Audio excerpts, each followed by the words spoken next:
بسم اللہ الرحمن الرحیم۔ سورہ بقرہ آیت نمبر 275 275۔ سورہ بقرہ آیت نمبر 275 275۔ اعوذ باللہ من الشیطان الرجیم، بسم اللہ الرحمن الرحیم۔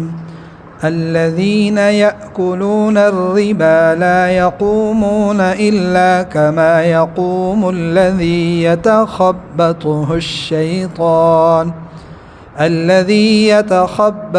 الشيطان من المس، ذلك بأنهم قالوا إنما البيع مثل الربا وأحل الله البيع وحرم الربا، فمن جاءه موعظة من ربه فانتهى فله ما سلف وأمره إلى الله ومن عاد فأولئك أصحاب النار ہم فیہا خالدون۔ ترجمے میں گزشتہ آیات کا خلاصہ ہمیں یاد ہوگا۔ انفاق فی سبیل اللہ، اللہ کی راہ میں مال خرچ کرنا، اور کن لوگوں پر خرچ کرنا پہلے عمومی بیان تھا، اور آخر میں اللہ تعالیٰ نے خاص طور پر ان مستحقین کو جو عام لوگوں کی نظروں سے چھپے ہوتے ہیں لیکن اللہ کی نظر سے تو کچھ نہیں چھپا ہوتا، ایسے ہی ایمان والوں کو بھی اللہ نے اپنے اس نور ایمانی کی فراست سے ان کی پہچان کے طریقے بتائے کہ تم سے بھی وہ پوشیدہ نہیں رہنے چاہیے، وہ خاص اللہ والے لوگ جنہوں نے اپنے آپ کو خاص اللہ کے لیے روکا ہوا ہے۔ آپ نے ان کی تلاش کرنی ہے اور اپنے مالوں کو، جو پاکیزہ مال اللہ نے دیے ہیں، ان کو وہاں خرچ کرنا ہے جو عام لوگوں کی نظر سے اوجھل ہوتے ہیں۔ ان کا بیان تھا۔ آج کی جو آیات ہیں، اب دیکھیں پیچھے صدقہ کا، خیرات کا بیان تھا، آگے سود اور ربا کا بیان ہے۔ صدقہ، خیرات اور ساتھ ہی سود کا بیان شروع ہو رہا ہے۔ تو علماء نے اس کے اوپر بڑی عجیب الفاظ اور بڑی عجیب باتیں لکھی ہیں۔ وہ کہتے ہیں کہ سود وہ صدقے کی ضد ہے، سود صدقے کی ضد ہے۔ جہاں صدقے میں جو خوبیاں ہیں اس کے سارے کا سارا برعکس جتنی برائیاں ہیں وہ سب کی سب اس سود کی وجہ سے ہوتی ہیں۔ حتیٰ کہ انہوں نے لکھا ہے کہ سود صدقہ اور خیرات سے مانع ہے، روکنے والا ہے۔ اگر کسی کو یہ لت لگی ہے، اگر کسی میں یہ بیماری اور گناہ موجود ہے تو وہ شخص صدقہ نہیں کر سکتا۔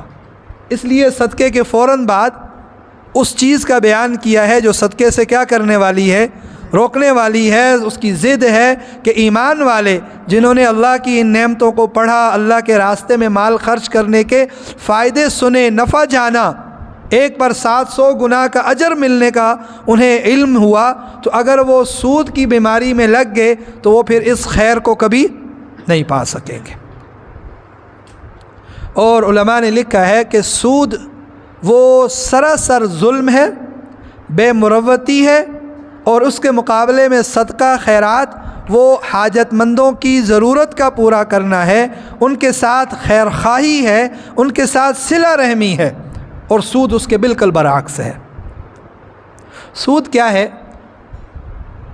سود کا لفظی معنی اور لغوی معنی تو ہوتا ہے زیادتی کا، اور اس کی جو معروف قسم ہے وہ یہ ہے کہ کسی کو قرضہ دینا، پیسے دینا اور پھر اس پر زیادتی طلب کرنا۔ جاہلیت میں اس کی بہت ساری صورتیں ہوتی تھیں، آج کل اس سے بھی کئی گنا بڑھ کر اس کی کئی صورتیں ہیں۔ تو یہ صرف ایک صورت میں نہیں ہے، بلکہ فقہ حنفی میں یہ بات یاد رکھیں، کوئی بھی چیز ایک جنس کے ساتھ، جیسے گندم ہے گندم کے ساتھ، سونا سونے کے ساتھ، چاندی چاندی کے ساتھ، کوئی بھی ایک چیز دونوں طرف میں اگر ایک سیم چیز ہے تو وہ کمی زیادتی کی جائے تو وہ سود کہلاتی ہے۔ ایک جنس کی دونوں طرف میں لین دین میں دونوں طرف میں ایک ہی جنس ہے، اور اس میں اگر کوئی کمی زیادتی کرتا ہے تو وہ کیا ہے؟ سود اور ناجائز ہے، چاہے وہ سونے کے ساتھ، چاہے وہ آپ کا کیش کے ساتھ۔ عید کا موقع آتا ہے تو اس میں اکثر یہ مسائل بیان کیے جاتے ہیں کہ یہ جو لوگ وہ لیتے ہیں نا فریش نوٹ کے بدلے میں نوٹ، لیکن کمی زیادتی کے ساتھ، صراحتاً سود ہے بلا شک اور شبہ۔ قرآن کریم کی صراحت اور جو واضح قسم ہے ان میں سب سے بڑی قسم یہی ہے، پہلی اور بڑی قسم یہی ہے کہ ایک جنس اور بدلے میں ہو اور اضافے کے ساتھ ہو۔ جاہلیت میں اس کے علاوہ پہلے وقتوں میں اس میں یہ ہوتا تھا، ایک بندے نے کسی کو قرض دیا تو وہ قرض کا جب ٹائم پورا ہوتا تھا وہ بندہ اسے نہیں واپس کر سکتا۔ وہ کہتا تھا ٹھیک ہے میرا 1 لاکھ قرض ہے، تم اس میں 20,000 مجھے دے دو، وہ اضافی ہوگا، اس قرض کے علاوہ ہے، اور تم اپنا ٹائم بڑھا لو۔ اور وہ اس کا ٹائم کیا کر لیتا تھا؟ بڑھا لیتا تھا۔ آج کے زمانے میں اسے اگر آسان ترین سمجھ نہ ہو، وہ کمائی جو بغیر محنت کے، بغیر مشقت کے، بغیر انویسٹمنٹ کے آتی ہے، یا جو اس سے بھی آسان لفظوں میں جو راتوں رات امیری آتی ہے، وہ جائز شکل میں نہیں ہو سکتی، وہ جائز شکل میں نہیں ہو سکتی۔ ایک پورا پروسیس ہے، ایک پوری ترتیب ہے، کاروبار ہے، اس کاروبار کی ابتدا ہے، پھر اس کی ترقی ہے۔ ایک وقت آتا ہے کہ جب مال ایک بندے کے پاس آتا ہے اور بالکل حلال ہے، جائز ہے، تجارت کرے۔ تو آج کی آیات میں بھی انہی چیزوں کا بیان ہے، سود کا بیان ہے، اور ان لوگوں کا بیان ہے کہ جو عقلی ڈکوسلے، اپنی عقلی تعویلیں اور اپنی عقلی دلیلیں دیتے ہیں حرام کو حلال کرنے کے لیے۔ اب دیکھیے گا قرآن کریم نے ان کو کس انداز سے پیش کیا ہے۔ میں نے آپ کو سود کی اس کا بتا دیا پس منظر بھی، اور اس میں اس آیت میں ان سود خوروں کا انجام ذکر ہے۔ خاص بڑی چیز یہ ہے، کیا چیز ذکر ہے؟ ان کا انجام کیا ہوگا وہ جان لینا چاہیے، اور ہر مسلمان کو اس سے بچنے کے لیے پوری اپنی جان لگا دینی چاہیے۔ الذین یأکلون الربا، جو لوگ سود کھاتے ہیں، لیتے نہیں۔ یأکلون، عقل کہتے ہیں کھانے کو، اکل یأکلو، کھانا۔ الذین یأکلون الربا، جو لوگ سود کھاتے ہیں، لا یقومون الا، وہ لوگ نہیں کھڑے ہوں گے قیامت کے دن میں۔ یہ ان کا انجام بیان ہو رہا ہے کہ وہ قیامت کے دن کیسے کھڑے ہوں گے؟ ایسے کھڑے ہوں گے جیسے ایک بدحواس، مدہوش، یا جس شخص کو جن چمٹ جائیں اس کی جو حالت اور کیفیت ہوتی ہے، یہ سود کھانے والے قیامت کے دن اس حال میں کھڑے ہوں گے۔ وہ لڑکھڑا رہے ہوں گے، بے ہوش اور مدہوش ہوں گے، اور جیسے کسی کو جن چمٹے ہوں تو وہ جو حرکات کرتا ہے اس کی کوئی حرکت سیدھی نہیں ہوتی، ایسے ہی یہ لوگ قیامت کے دن اس حال میں آئیں گے۔ ہر بندہ جان لے گا کہ یہ کون لوگ ہیں؟ سود کھانے والے۔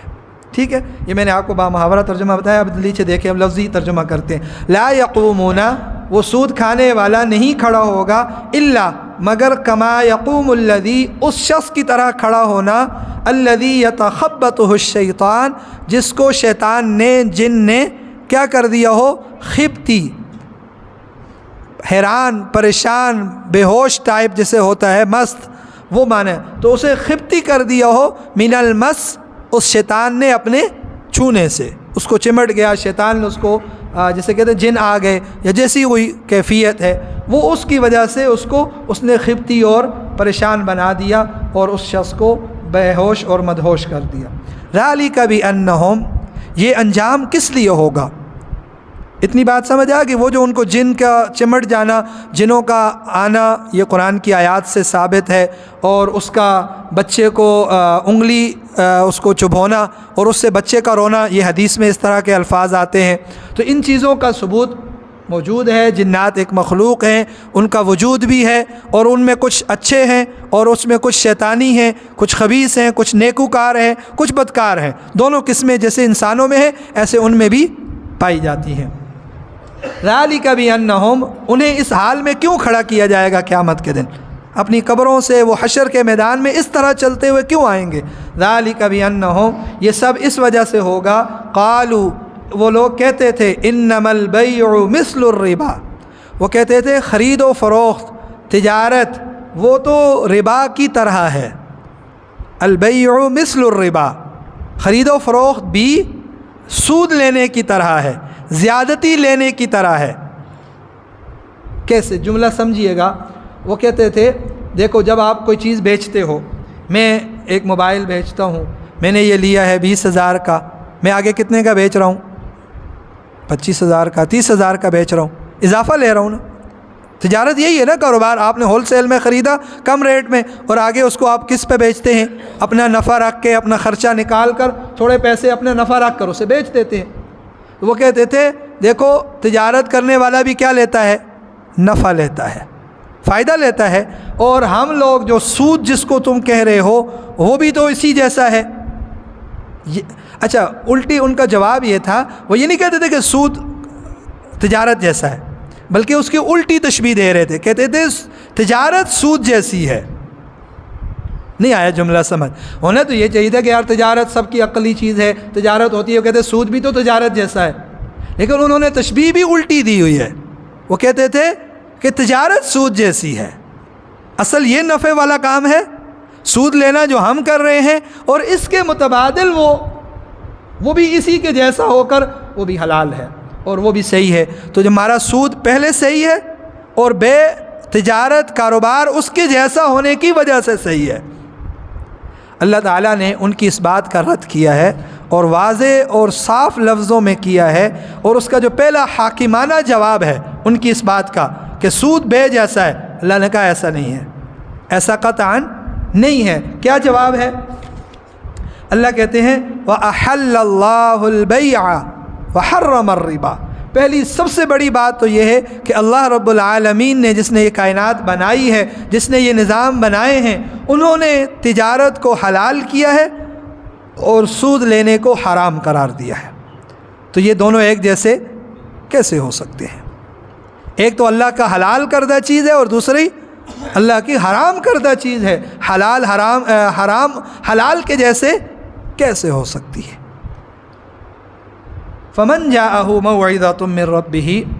آگے اس کے لیے چند ایک حکم بیان ہے، آگے اس کی تفصیل آئے گی، ابھی چلے گی. پوری ربا کی وجہ بھی بتائیں گے، اس کی ظاہری صورتیں بھی آگے قرآن کھول کر بتائے گا، اس کا نفع کس حد تک ہوگا، نقصان کس حد تک ہے، وہ ساری چیزیں انشاءاللہ ہم آگے کے درسوں میں اس کو پڑھیں گے. فمن جاءہ موعظۃ من ربہ. اب اے مسلمانوں، اے ایمان والو، جس شخص کے پاس اللہ کی طرف سے موعظۃ نصیحت آ چکی، حکم آ چکا کہ یہ صحیح نہیں ہے یہ سود کا معاملہ، من ربہ ان کے رب کی طرف سے، فانتہا بس وہ اس سے باز آ گیا، رک گیا آئندہ سود لینے سے، فلہ ما سلف اس سے پہلے جو وہ عمل کر بیٹھا، جو گناہ ہو گیا، وہ پہلے کا معاملہ پہلے پر ہے، وہ ختم. فلہ ما سلف جو گزر گیا وہ اس کا ہے. اس سے پہلے انہوں نے جو سودی معاملات کیے، اس سے جو فائدہ اٹھایا، جو مال جمع کیا، وہ سب کا سب کیا ہے؟ اب وہ اسی کا ہے، اس میں کوئی تبدیلی نہیں ہے.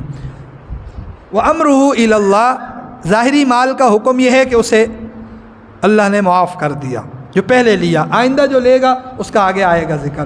فَلَهُ مَا سَلَفَ وَأَمْرُهُ إِلَى اللَّهِ اور جو اس کا باطنی معاملہ ہے، اندرونی معاملہ ہے، اللہ اس کو معاف کر دیں گے، وہ اللہ پر ہے. وَأَمْرُهُ إِلَى اللَّهِ اور جو اس کا باقی معاملات ہیں، دل کے اعتبار سے اس نے توبہ کر لی ہے، لیکن آیا اس نے دل سے توبہ کی ہے یا نہیں؟ اگر کی ہے تو اللہ جانتے ہیں. وَأَمْرُهُ إِلَى اللَّهِ اس کا معاملہ کس کے سپرد ہے؟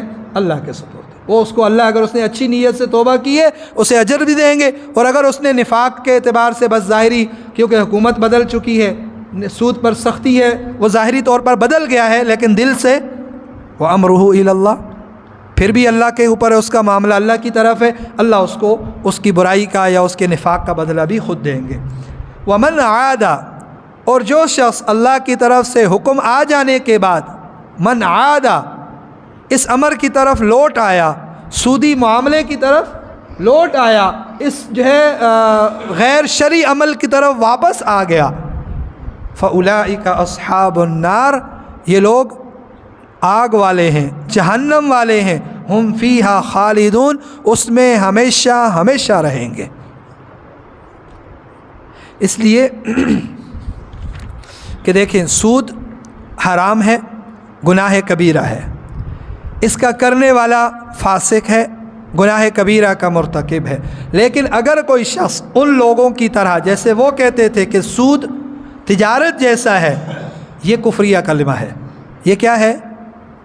یہ کفریہ کلمہ ہے کہ وہ بھی نفع ہے، یہ بھی نفع ہے، ایک اللہ کی حلال چیز ہے، ایک حرام ہے، وہ کہتے ہیں ایک ہی بات ہے، حرام کو حلال سمجھتے ہیں، یہ کفر ہے۔ یہ کیا ہے؟ اور یہ ومن عادہ سے مراد وہی لوگ ہیں کہ جو انہی پہلے فعل پر بھی لوٹ گئے اور انہی کافروں کے قول پر لوٹ گئے اور اللہ کی حرام کو کیا کیا؟ حلال کے جیسے سمجھا، حلال جیسا سمجھا۔ فَأُولَٰئِكَ أَصْحَابُ النَّارِ، تو کیونکہ انہوں نے اللہ کی آیات کا ان کا انکار کیا، اللہ کے حلال کو حرام اور حرام کو حلال سمجھا، یہ کفر ہے۔ یہ بالاتفاق کیا ہے؟ کفر ہے۔ اگر کوئی شخص کسی بھی معاملے میں اللہ کی حلال چیز کو حرام سمجھتا ہے یا حرام چیز کو حلال سمجھتا ہے دل سے، وہ شخص دائرہ ایمان سے خارج ہے۔ وَمَنْ عَادَ فَأُولَٰئِكَ أَصْحَابُ النَّارِ، وہ آگ والے ہیں۔ پہلی صورت میں کون سی؟ عملاً دوبارہ سود میں پڑا ہے لیکن اعتقاد نہیں ہے، حرام کے حلال ہونے کا اعتقاد دل سے یہ نہیں سمجھتا ہے کہ گناہ ہے، سود ہے، لیکن کر رہا ہے۔ فَأُولَٰئِكَ أَصْحَابُ النَّارِ، وہ آگ والے ہیں، جہنم میں ان کا داخلہ ہوگا، پھر ایمان کی وجہ سے اگر ایمان باقی ہوگا تو واپس جنت۔ ہم فیہا خالدون، دوسری قسم کون سی؟ جو فعل میں بھی حرام میں پڑ گئی اور دل سے بھی اس حرام کو کیا سمجھتی ہے؟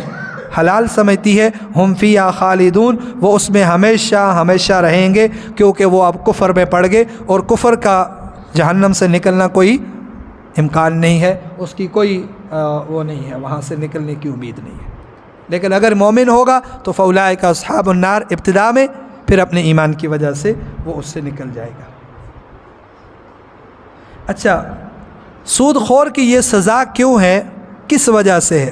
تو علماء نے لکھا ہے کہ سود خور پیسے کی حرص میں مدہوش ہو جاتا ہے، اسے اللہ کے جو حلال اور حرام کی تمیز نہیں رہتی، اچھے اور برے کی، غریب اور امیر کی کوئی تمیز نہیں رہتی، وہ سب سے اپنا سود لیتا ہے۔ تو دنیا میں وہ اپنے پیسے کی محبت میں مدہوش ہوا، اس لیے اللہ قیامت میں اسے اسی حال میں اٹھائیں گے کہ وہ مدہوش ہوگا اور نشے کی حالت میں ہوگا، جیسا وہ دنیا میں مال کی محبت میں گرفتار ہو کر مدہوش تھا، اسے کوئی پرواہ نہیں تھی، کوئی امیر ہے، کوئی غریب ہے، کوئی ضرورت مند ہے، کوئی کیسا ہے، وہ سب سے کیا کرتا تھا؟ سودی معاملہ کرتا تھا اور اپنا پیسہ جمع کرتا تھا۔ اور اسی لیے ہم نے کہا کہ یہ صدقات سے روکنے والی چیز ہے۔ کیوں؟ کہ جب اس نے اللہ کی نافرمانی گوارا کر لی پیسے کی محبت میں، تو وہ کیسے اس پیسے کو اللہ کی راہ میں خرچ کرے گا؟ پیسے کے لیے اس نے اللہ کے ساتھ دشمنی مول لے لی، تو پھر کیا امید ہے کہ وہ اللہ کی راہ میں اس پیسے کو کیا کرے گا؟ اپنے پاس سے جانے دے گا۔ اور ایک اہم مسئلہ اس معاملے میں ہے، وہ بھی جان لیجئے۔ علماء نے، فقہاء نے لکھا ہے کہ جو شخص سود کو حلال سمجھے وہ بے اجماع امت کافر اور مرتد ہے۔ اگر وہ سود کو حلال نہیں سمجھتا مگر چھوڑتا بھی نہیں تو مسلمانوں کے امیر یا بادشاہ پر ایسے شخص کو قید کرنا واجب ہے۔ اور اگر وہ اثر و رسوخ والے ہیں، کوئی بڑا جتھا ہے، بڑی زیادہ لوگ ہیں، پوری ایک فوج لڑنے والی ہے اس پر، تو ان کے ساتھ جہاد کرنا یہ لازم اور ضروری ہے۔ ایسے لوگوں کے ساتھ جہاد کرنا اور لڑنا وہ اس مسلمان امیر پر یا جو بادشاہ ہے اس کے ذمہ واجب ہے، اور ان کو قتل کرنا اس کے ذمہ واجب ہے۔ اور علماء نے یہ بھی لکھا ہے کہ حرام مال پر زکوٰۃ واجب نہیں ہے، حرام مال پر زکوٰۃ واجب نہیں ہے۔ کیوں؟ وہ مال اس کا ہے ہی نہیں۔ یہ مسئلہ ہم نے پہلے بھی کئی بار پڑھا ہے کہ وہ جو حرام کا مال ہے وہ اس کا اپنا، اور زکوٰۃ اپنے مال پر اور حلال مال پر ہوتی ہے۔ اور اگر کوئی شخص حرام مال سے صدقہ کرتا ہے، حرام مال سے صدقہ کرتا ہے اور اس پر ثواب کی امید رکھتا ہے، حرام مال سے، سود اور خیانت سے کمائے ہوئے مال میں سے اللہ کی راہ میں صدقہ کرتا ہے اور پھر اس پر کیا کرتا ہے؟ ثواب کی امید رکھتا ہے، اور وہ اللہ کی بارگاہ میں ناپاک اور گندی چیز پیش کر کے اللہ کی رضامندی حاصل کرنا چاہتا ہے، تو اندیشہ ہے کہ اس کا خاتمہ کفر پر ہوگا۔ اللہ کو گندی چیز پیش کر کے، ناپاک چیزیں پیش کر کے کیا کہتا ہے؟ اللہ مجھ سے راضی ہو جائے تو یہ فعل قریب ہے کہ اس کو کیا کر دے؟ کفر تک پہنچا دے۔ تو اس شخص کے کفر کا اندیشہ ہے، اور یہ اللہ کی بہت بڑی بے ادبی اور گستاخی ہے، بے ادبی اور گستاخی ہے۔ اللہ تعالی ہم سب کو سود کی وبا سے، اس بیماری سے، اس لعنت سے محفوظ فرمائے، اور ہر مسلمان کو اللہ تعالی اس سے حفاظت نصیب فرمائے، اور ہر ایک کو اللہ حلال اور برکت والا اور خیر کثیر اللہ تعالی اپنے خزانوں سے ہر مسلمان کو نصیب فرمائے۔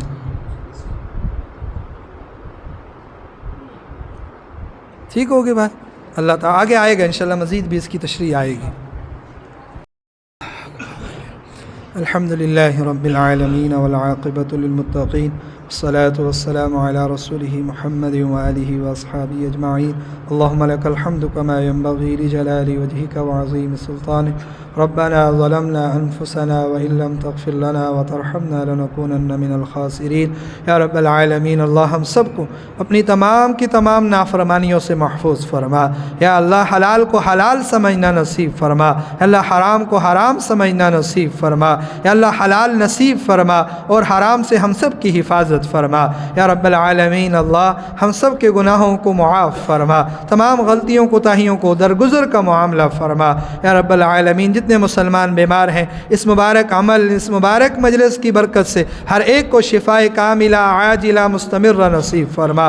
یا رب العالمین، جس کسی کی جو جائز حاجات ہیں، ضروریات ہیں، یا اللہ اپنے غیب کے خزانوں سے پوری فرما، یا اللہ عزت دار اور حلال طریقے سے پوری فرما۔ یا رب العالمین، اللہ حاضرین میں سے جس کسی کی جو جائز حاجات ہیں، یا اللہ مرادیں ہیں، یا اللہ ضرورتیں ہیں، سب کو اپنے غیب کے خزانوں سے پورا فرما۔ یا اللہ جس کسی کی کوئی پریشانی ہے، یا اللہ انہیں پریشانی سے راحت اور اللہ خوشی نصیب فرما، اس سے نجات نصیب فرما۔ یا رب العالمین، اللہ ہم میں سے ہر ایک کے والدین میں سے، اعزاء اقرباء میں سے وہ مسلمان ایمان والے اس دنیا سے رخصت ہو چکے ہیں، اللہ سب کی کامل بخشش اور مغفرت فرما۔ یا رب العالمین، اللہ اس قرآن کو ہماری ہدایت کا ذریعہ فرما، اور یا اللہ ہمیں پورے عالم کی ہدایت کا ذریعہ فرما۔ یا اللہ اس محلے کو، اس مسجد کے ارد گرد میں موجود ایک ایک ایمان والے کو کامل ہدایت نصیب فرما، ایک ایک انسان کو کامل ہدایت نصیب فرما۔ یا اللہ یہاں موجود ایک ایک فرد کو اپنے دین کے لیے، یا اللہ سارے عالم میں ہدایت کے پھیلانے کے لیے ذریعے کے طور پر قبول اور منظور فرما۔